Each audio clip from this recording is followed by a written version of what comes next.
नजरों से। पिछली बार तो मैंने भाभी की दी हुई कसम की वजह से तुम्हें जिंदा छोड़ दिया था, लेकिन इस बार नहीं। 10 मिनट के अंदर अंदर अगर तुम यहां से निकल नहीं गई तो तुम और तुम्हारा शौहर अपने पैरों से चलकर नहीं बल्कि ताबूत में बंद होकर शहर पहुंचोगे। भाभी, पिछली बार मैंने आपकी दी हुई कसम की लाज रख ली थी, लेकिन इस बार नहीं। खुदा की कसम, इस बार मैं किसी का लिहाज नहीं करूंगा। सिर्फ 10 मिनट बस।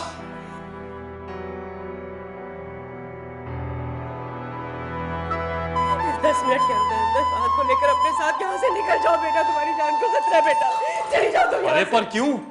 और ये अजीब तरीका है आप लोगों का मेहमान नवाजी का। यहाँ तो आप लोग सारा आंखों पे बिठाते हैं, खिलाते पिलाते हैं, या फिर सीधा जान से मारने की धमकियां देते हैं। अरे ये धमकी नहीं है, रईस धमकियां नहीं दिया करते, जो कहते हैं वो कर गुजरते हैं। लेकिन मेरी समझ में नहीं आता हमारा कसूर क्या है? सिर्फ इतना कि हम बेचारे शराफत से अपना हक मांग रहे हैं। हक? कौन सा? ये लड़की तो पागल और सरफिरी है। जमीन कोई रेवड़ियां नहीं होती जो किसी को दे दी जाए। चले जाओ तुम लोग यहाँ से, वरना जान से मारे जाओगे। चले जाओ यहाँ से। बस बस बेटा, ये वक्त बहस मुबाहिसे का नहीं है। मार देगा तेरा चाचा तुम दोनों को। आगे चले जाओ यहाँ से, मैं तुम्हें सामान भेज दूंगी।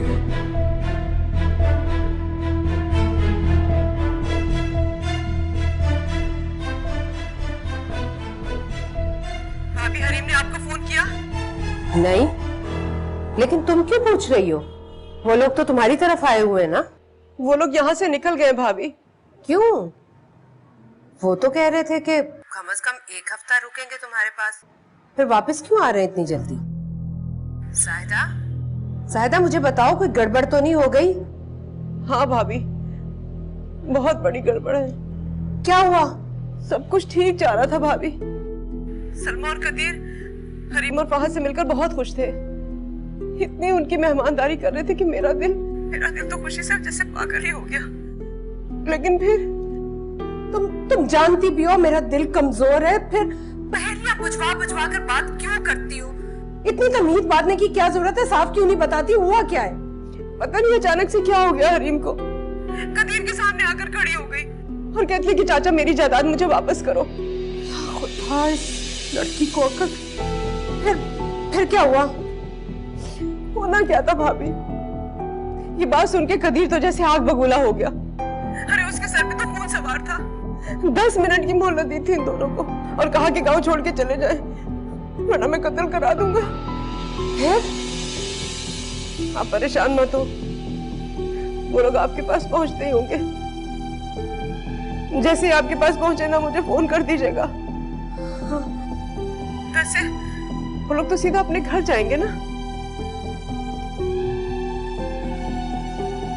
ठीक है, मैं फोन पर राब्ता रखती हूँ।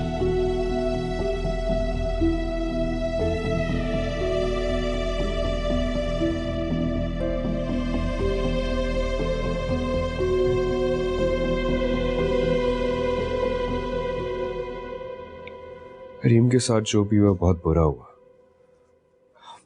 मुझे तो खुद इतना गिल्टी फील हो रहा है।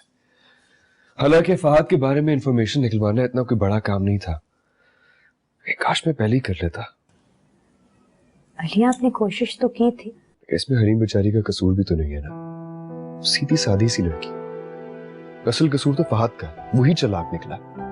यहाँ तक कि मैं भी उसकी बातों में आ गया। हरीम की दुनिया भी सिर्फ गांव से लेके हमारे घर तक ही थी।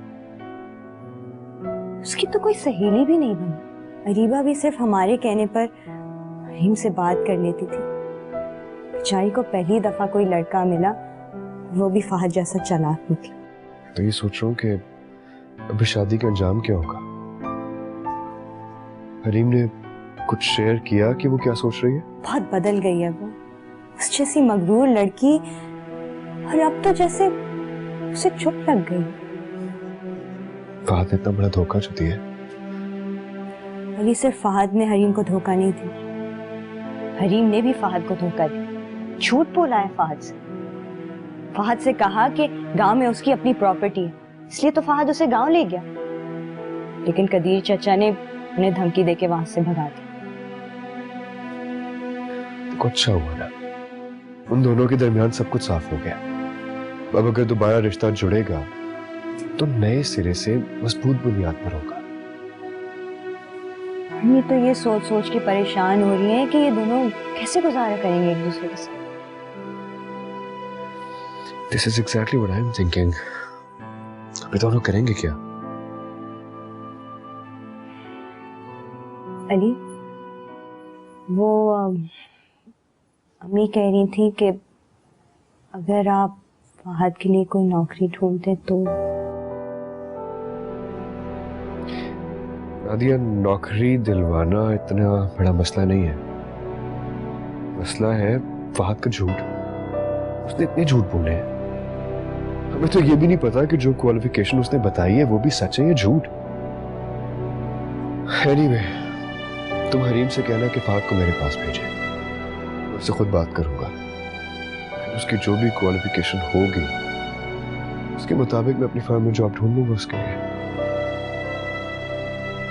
बहुत आला, जबरदस्त। मतलब अब यही कसर बची है कि मैं तुम्हारे बहनोई के ऑफिस में नौकरी करूंगा। All you want me to do is कि मैं सुबह से लेकर रात तक बोलता रहूं, yes sir, no sir, why sir, okay sir। Fahad, ठीक है, अगर तुम्हें अली भाई के पास नौकरी नहीं करनी है तो मैं उन्हें कहती हूँ कि वो तुम्हें कहीं और नौकरी करवा देंगे। तुम्हारा दिमाग खराब हो गया है, समझ में नहीं आ रहा है। अरे इस तरह तुम्हारे बहनोई के सामने, तुम्हारी बहनों के सामने मेरी हैसियत क्या रह जाएगी? अगर मैं पढ़ी लिखी होती तो नौकरी करके पाल लेती तुम्हें, इसलिए अब नौकरी तो तुम्हें करनी पड़ेगी फहद। कैसे गुजारा नहीं होगा, तुम्हें नौकरी तो करनी है तो फिर नौकरी नौकरी चुप कर जाओ यार तुम। और क्या नौकरी करूंगा मैं, तुम बताओ मुझे। फॉर एग्जाम्पल क्या नौकरी करूंगा मैं?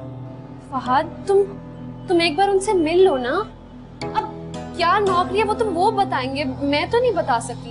अपना दिमाग खोलो और ये समझने की कोशिश करो कि तुम्हारे खानदान वाले ये सब कुछ सिर्फ तुम्हें नीचा दिखाने के लिए कर रहे हैं। ऐसा कुछ नहीं है फहद, वो लोग तो हमारी मदद करना चाहते हैं, और फिर जैसा तुम कह रहे हो वो लोग ऐसा क्यों करेंगे? पागल लड़की इसलिए करेंगे क्योंकि पूरी जिंदगी तुमने भी ऐसा ही किया है, नीचा दिखाया है उन सबको। अब उन्हें मौका मिला है तो वो यही करेंगे, पहले तुम्हें नीचा दिखाएंगे फिर मुझे।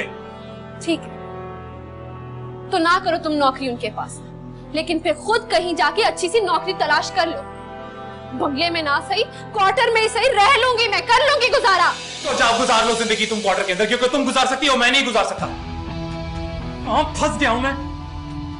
झूठी हो तुम, अपनी जायदाद के ये लारे दे दे करना फंसाया है मुझे तुमने।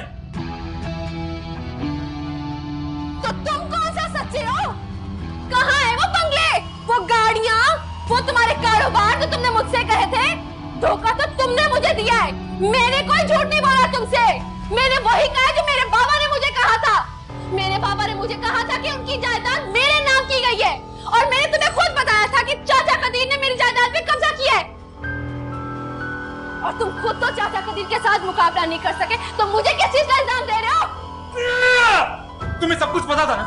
तुम अच्छी तरह से पहले दिन से ये बात जानती थी कि तुम कुछ भी कर लो, कानूनी तौर पर वो दालो तुम्हारी हो ही नहीं सकती। पता था ना तुम्हें, झूठ बोला ना तुमने।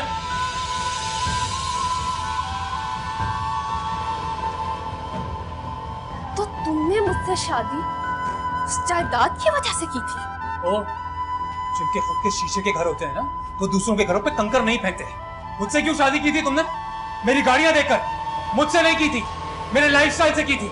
हाँ, थी तलब मुझे दौलत की, क्योंकि मैंने हमेशा से खुशहाल जिंदगी गुजारी है फहद।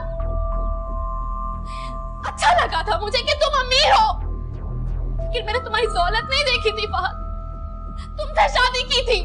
बस ज्यादा बकवास करने की जरूरत नहीं है, समझे? दौलत की वजह से शादी नहीं की थी, लालची हो तुम, सच ये है। मैंने तुमसे मोहब्बत की है, तुमने मुझसे कभी मोहब्बत नहीं की फहद। ये मोहब्बत वगैरह की ड्रामेबाजी है ना, बस कर दो। ये ड्रामे करने जाके अपनी फुप्पो के सामने, अपनी माँ के सामने करो, मेरे सामने करने की जरूरत नहीं है। रग रग से वाकिफ हूं तुम्हारी मैं ड्रामेबाज, लालची औरत। भाड़ में जाओ।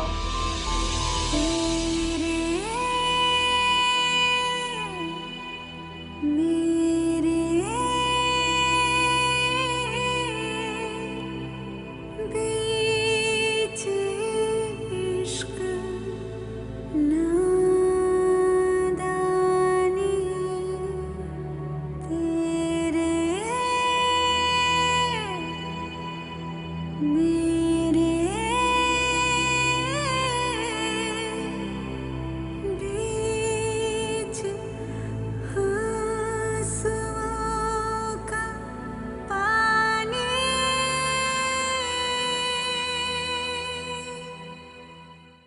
वो घटिया इंसान तुम्हें अपनी उंगलियों पर नचा रहा है और तुम बेवकूफों की तरह आंखें बंद करके उसके इशारों पर चल रही हो। मेरा शौहर है मम्मी। बीच इश्क नादानी रे मेरे, बीच इश्क नादानी। लगता है कामयाब लौटे हो। तुझे क्या लगता है नाकाम लौटने वालों में से हूं मैं? सीरियसली? मतलब तुमने ऐसा क्या किया कि पहली बार मिले और उन्हें राजी कर लिया? यार ऑनेस्टली मैंने कुछ नहीं किया, मुझे तो मेरी बीवी ने डरा रखा। मैं जब वहां गया तो पता नहीं क्या क्या सोच रहा था, लगा रही साहब पता नहीं कैसे आदमी होंगे, खतरनाक type, you know, but he was actually very sweet man. वाह भाई, मुबारक हो यार, तुम तो बड़े खुश नसीब निकले। बैठे बिठाए तुम्हारी तो किस्मत ही बदल गई। बैठे बिठाए भी नहीं बदल गई, बहुत सारे पापड़ बेलने पड़े हैं। अच्छा बस करो, इसमें तुम्हारी मेहनत का कमाल नहीं है, ये भाभी की मोहब्बत का कमाल है। और खुदा का शुक्र अदा करो कि तुम्हारे जैसे बंदे से मोहब्बत कर बैठी वो। अच्छा तफसील से बताओ, मैं सुनने के लिए बेचैन हूँ कि चाचा से क्या बात हुई, वो कैसे मान गए? अरे क्या बताऊं, मैं जब वहां गया तो डर रहा था, सोचा पता नहीं कैसे होंगे, क्या करेंगे, पर फिर सामने आए, देखा एक बहुत ही नेक और शरीफ आदमी है और मुझे मिलते ही कहने लगे कि बेटा मैं तो कब से तुम्हारा वेट कर रहा था कि कब हरीम की जिंदगी में कोई काबिल नौजवान आए तुम्हारी तरह और मेरी सारी जायदाद फिर हरीम के और तुम्हारे हवाले कर। And he did it. Actually उन्होंने अभी तक हरीम को इसलिए कुछ नहीं दिया क्योंकि हरीम अकॉर्डिंग टू हिम छोटी थी और जमीनों का ख्याल नहीं रख सकती थी, ब्ला ब्ला ब्ला। यार हो बड़े खुशकिस्मत तुम, मोहब्बत और दौलत दोनों पके पकाए फल की तरह तुम्हारी झोली में आ गई। अब मुझे देख लो, खुद को इस्टेब्लिश करने के लिए मैंने कितनी मेहनत की है। अरे नहीं ऐसा नहीं है यार, तूने जो भी किया we are all very proud of you, you are a great guy. और मेरी जिंदगी में भी आज मुझे जो कुछ मिलने जा रहा है उसमें तेरा बहुत बड़ा हाथ है। इन लोगों के सामने जो भी इंप्रेशन जमाया मैंने वो तू नहीं होता तो कैसे करता। कैसी बातें कर रहा है यार, आखिर दोस्ती तो दोस्त के काम आएगा। अच्छा ये बताओ, तुम्हारी अब आगे क्या प्लानिंग है? क्या जमींदारी करोगे? अरे नहीं, ये जमींदारी वमींदारी मेरे बस का काम नहीं और ना ही कोई एक्सपीरियंस है। मैं तो सोच रहा हूँ कि यही कुछ ऐसा किया जाए जिसका थोड़ा बहुत तजुर्बा तो हो। तो फिर क्या सोचा? फॉर इंस्टेंस तो तू, मतलब मेरा दोस्त जो बहुत पहले से ये चाहता था कि मैं उसके साथ मिलके शोरूम्स यू नो काम शुरू करूँ, partnership, and that's what I am thinking. तेरे साथ मिलके इन्वेस्टमेंट करनी चाहिए यार शोरूम्स पर। अच्छा एक बात बताओ कि तुम्हें कुछ अंदाजा है कि वो जमीनें बेचने के बाद तुम्हारे पास पैसे कितने आ जाएंगे? बहुत यार, जितना सोचा भी नहीं। एक्चुअली मैं एग्जैक्टली तो नहीं बता सकता, पर अगर 100 नहीं तो 80-90 करोड़ तक की तो जमीनें होनी चाहिए। 80-90 करोड़? वाह यार, फिर तो शहर में हम लोग 1-2 शोरूम और खोल सकते हैं। अरे हाँ यार, 2-3 क्या 6-7 बनाते हैं। Let's make a chain of showrooms man, why not? तो फिर डन। पर यार वो एक मसला है, छोटा सा याद आया मुझे। वो ज्वेलरी ली थी तेरे से, तेरा फैमिली ज्वेलर, रिमेंबर? उसको लौटाने की आज आखिरी डेट है।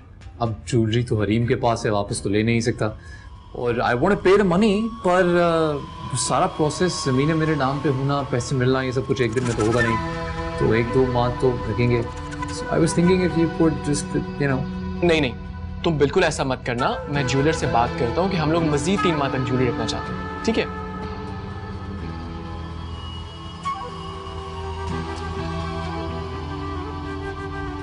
बेबी ऐसे क्यों बैठी हो? ऐसे क्यों बैठी हो यार? आओ, मैं अपनी जान को अपने हाथ से खिलाता हूं।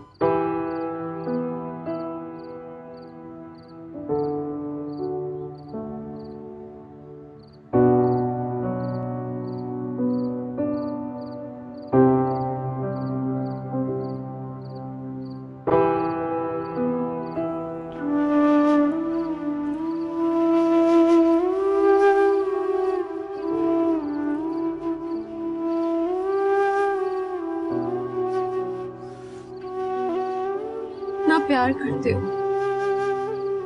तो फिर रुलाते क्यों? क्योंकि जहां जितना ज्यादा प्यार होता उतना ही झगड़ा होता। तो मेरे बारे में तो हमेशा से ऐसा ही है, मैं गुस्से में आता हूँ, क्या कह रहा हूँ मुझे भी पता नहीं चलता। कोई मुझे कुछ भी कहे, मुझे फर्क नहीं पड़ता, लेकिन जब तुम मुझसे ऐसा सलूक करते हो मुझसे बर्दाश्त नहीं होगा। सॉरी, आइंदा ऐसा नहीं होगा। मैं जानता हूँ बहुत एहसास हो, तो ये भी सच है कि बहुत परेशान हो गया था।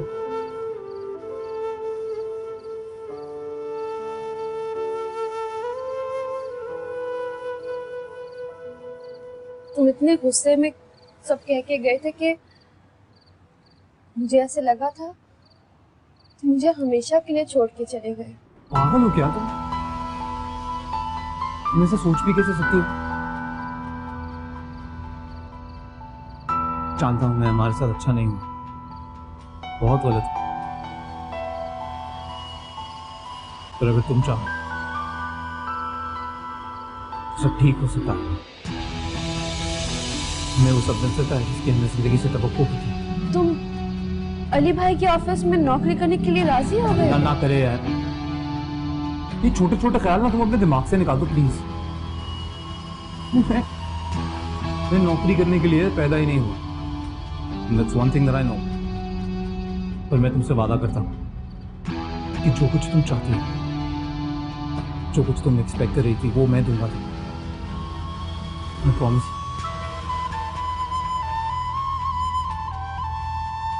एक काम कर,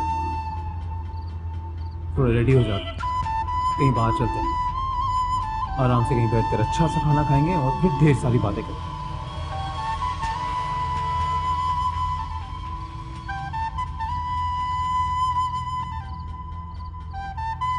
फहद और हरीम कैसे हंसते मुस्कुराते जा रहे थे, ऐसे जैसे दोनों के बीच कोई बात ही ना हो। तो ये तो अच्छी बात है ना अम्मी? नहीं, कुछ भी अच्छा नहीं। मुझे तो लगता है कोई बहुत बड़ा तूफान आने वाला है। अम्मी, मियाँ बीवी के छोटे मोटे झगड़े तो होते रहते हैं, इसमें परेशानी वाली कौन सी बात है? हरीम का गुस्सा तो बारूद की तरह है ही, लेकिन फहद उससे 2 नहीं बल्कि 4 हाथ आगे। हरीम शेर है तो वो सवा शेर। मुझे उनके झगड़ों से क्या, उनकी दोस्ती से भी डर लगने लगा है। लेकिन अम्मी, अभी तो दोनों खुश नजर आ रहे थे। पता नहीं उनके दिमाग में क्या चल रहा है, जरूर कोई ना कोई साजिश करने वाले। मेरी छठी हिस्स कह रही है कि कोई ना कोई गड़बड़ जरूर है। अम्मी, आप तो ऐसे कह रही है जैसे वो दोनों दहशतगर्द हो। दहशतगर्द और किसे कहते होंगे? फर्क सिर्फ इतना है कि फहद और हरीम की दहशतगर्दी का निशाना हमारी फैमिली बनती है। हाँ, लेकिन अम्मी आपने देखा नहीं, हरीम अब बहुत बदलती जा रही है। उसका गुस्सा, जिद, झगड़े बहुत कम नहीं हो गए?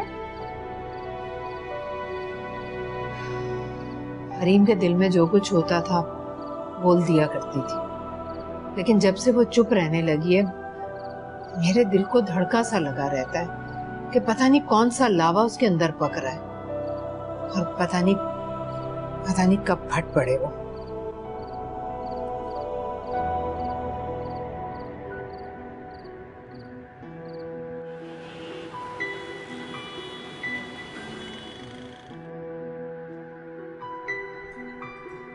तुम्हारे खानदान वाले असली में मुल्क से बाहर रहते हैं या फिर ये भी? कमाल है, मतलब एक बात अगर झूठ निकली तो इसका मतलब ये तो नहीं कि जितना कुछ मैंने कहा है सब कुछ झूठ ही कहा है।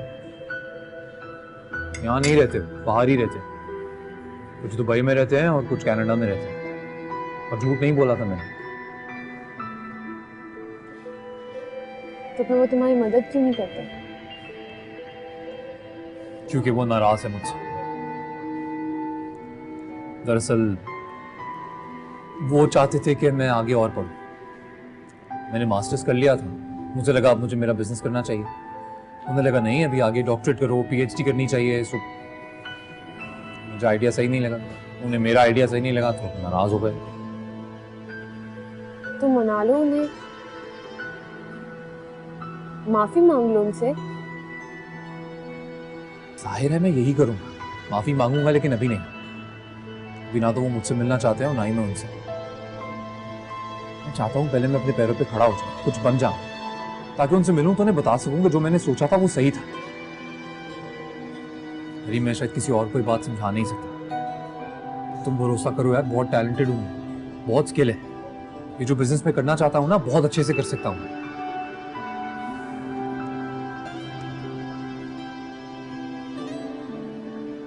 तुम तारिक जमान के साथ कोई भी काम क्यों नहीं शुरू कर लेते?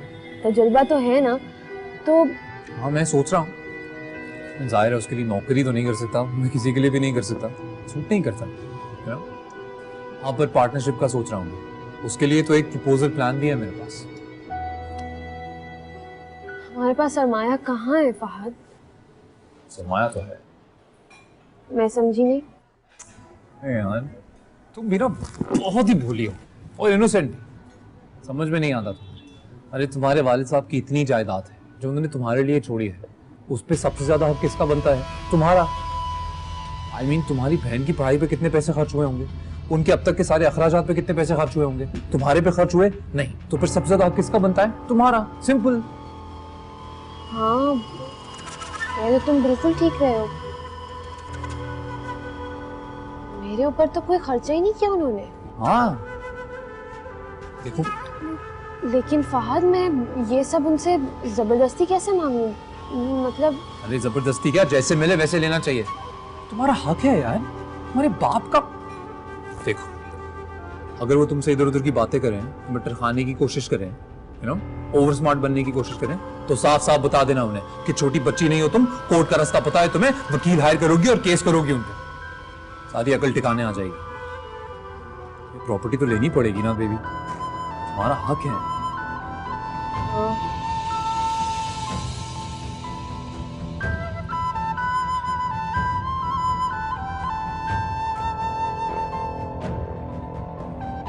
तुमने जो करना है करो।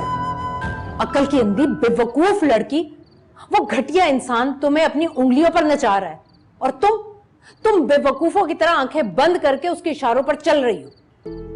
मेरा शौहर है वो मम्मी, अब उसकी बात नहीं मानूंगी तो और किसकी बात मानूंगी? हरीम हरीम वो घटिया इंसान तुम्हें फिर से झांसा दे रहा है। अम्मी ये घर मेरे बाप का है, मेरे बाप की जायदाद है और इसे आपको मेरे हवाले करना ही पड़ेगा। तुम्हें शर्म नहीं आती? शर्म नहीं आती अपनी माँ से इस तरह से बात करते हुए? आपको मुझ पे अब भी रहम नहीं आता? पहले उठा के मुझे किसी और के हवाले कर दिया, ना तालीम दिलाई और ना ही कोई खर्चा किया। आपकी जिम्मेदारी थी ना, लेकिन आपने अपनी जिम्मेदारी पूरी नहीं की और आज अगर मैं अपना हक मांग लूं तो वो भी देने से मना कर रही हूँ। कर रही हूं, जाओ जाकर उस घटिया इंसान को कह दो कि मैं मना कर रही हूं। ऐसे कैसे मना कर सकती हैं आप मुझे? अम्मी ये जायदाद आप अपनी जहेज में नहीं लेकर आई थी, ये मेरे बाप की मलकियत है और इस पे अब सबसे ज्यादा हक मेरा ही बनता है। मुझे यकीन नहीं आ रहा हलीम, मुझे यकीन नहीं आता कि जिसे मैंने पैदा किया वो मेरी इतनी बेइज्जती कर सकती है। हाँ तो मुझे भी यकीन नहीं आता कि मेरी अपनी माँ मेरे साथ इतनी बड़ी ज्यादती कर सकती है।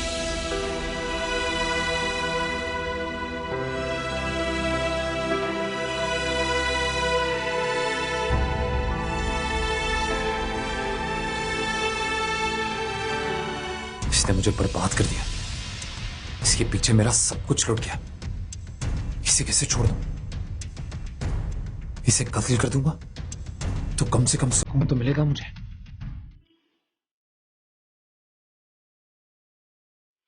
बीच इश्क नादानी रे मेरे, बीच इश्क नादानी।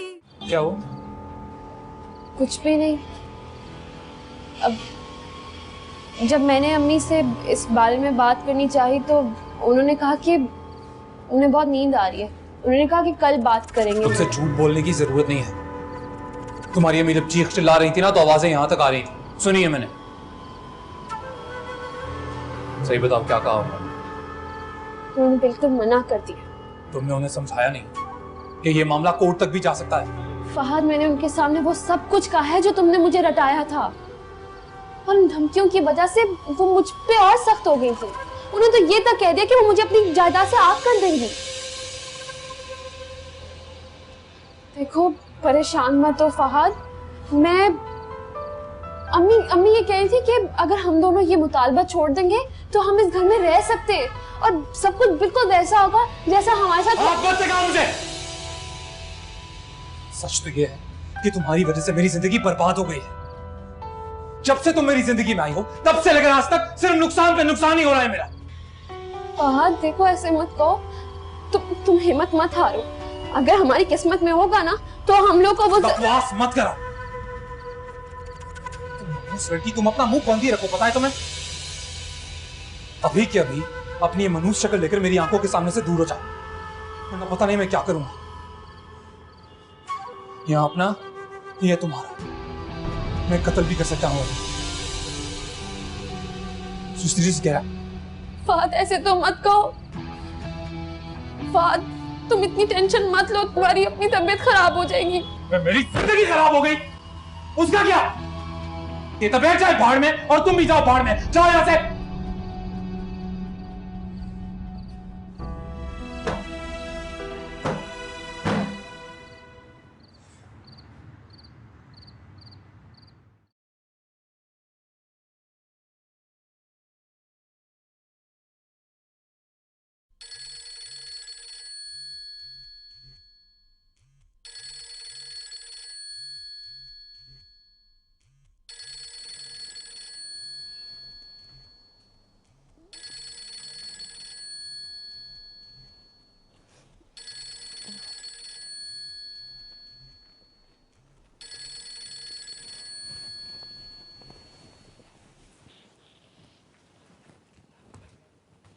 ओ गॉड, तो बात यहाँ तक पहुंच गई है।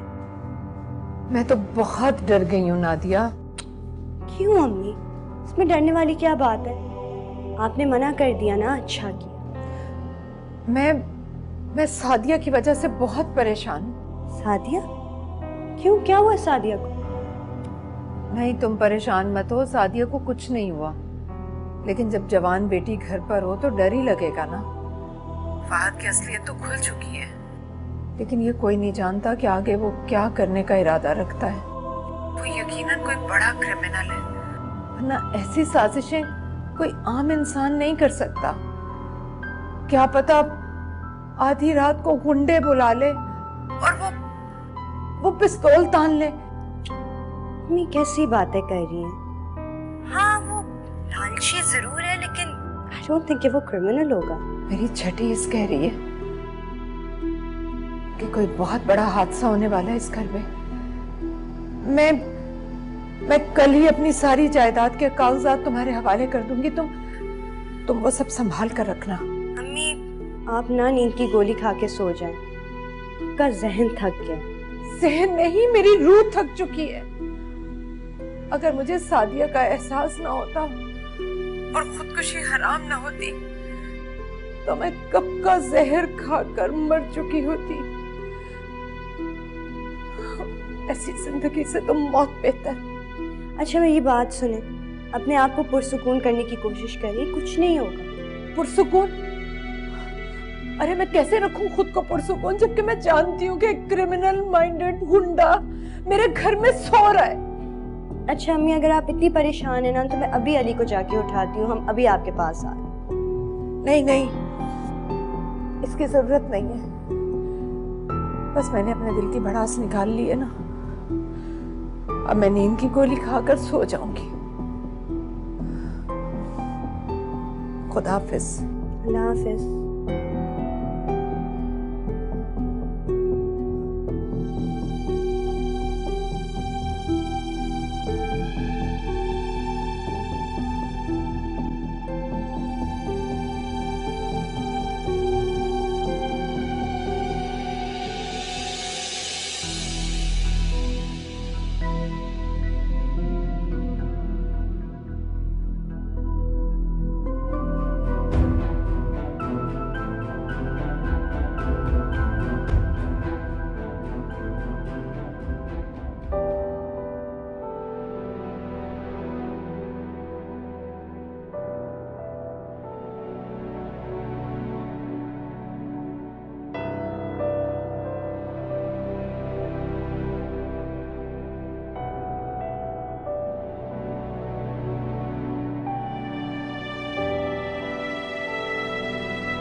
इसने मुझे बर्बाद कर दिया। इसके पीछे मेरा सब कुछ लुट गया।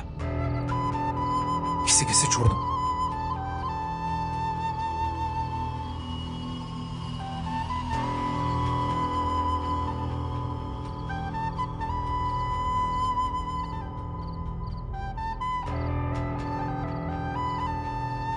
इसे कत्ल कर दूंगा तो कम से कम सुकून तो मिलेगा मुझे।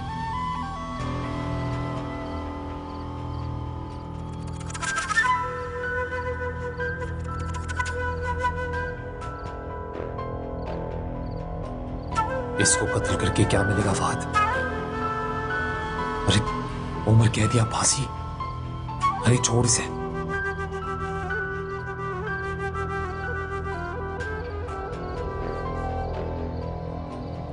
इसके पीछे और वक्त या पैसा बर्बाद करके कुछ नहीं मिलेगा।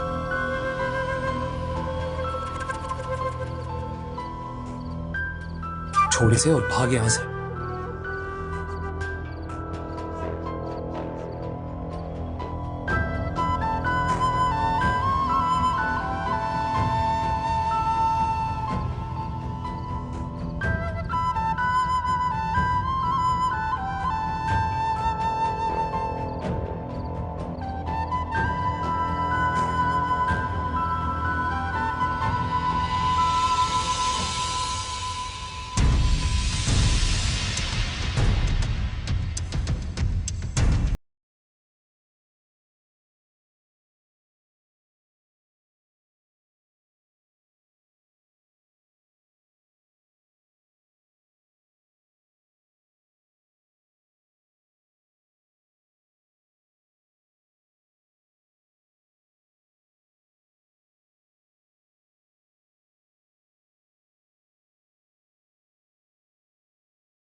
डाला है। वो तुम्हारे सारे जेवरात लेकर चला गया। ये क्या कह रही हो? मेरा को ले गया बेचोर। तुम्हें अभी भी होश नहीं आई हरीम? हरीम वो तुम्हारा सब कुछ लूट कर चला गया। अपनी आंखें खोलो हरीम। ऐसा क्यों कह रही हो? ये तुम्हें नजर नहीं आ रहा? कहाँ है फहद? हरीम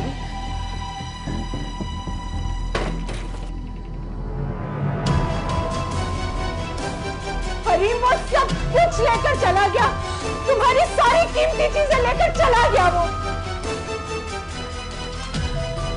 तुम्हें लूट कर चला गया हरीम।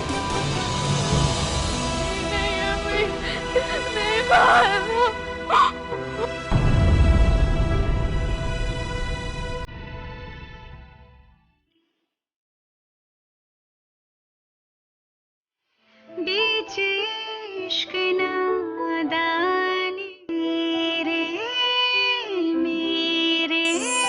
बीच इश्क नादानी। मैं सब समझ चुका हूँ ये ड्रामा क्यों किया जा रहा है।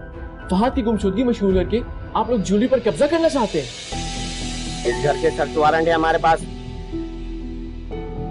एक एक कोना छान मारो, जाओ। डर और तुम्हें हरीम, हरीम तुम्हें किससे डर लगने लगा? फूफो का ख्याल, सब सही हो जाएगा ना मेरे घर।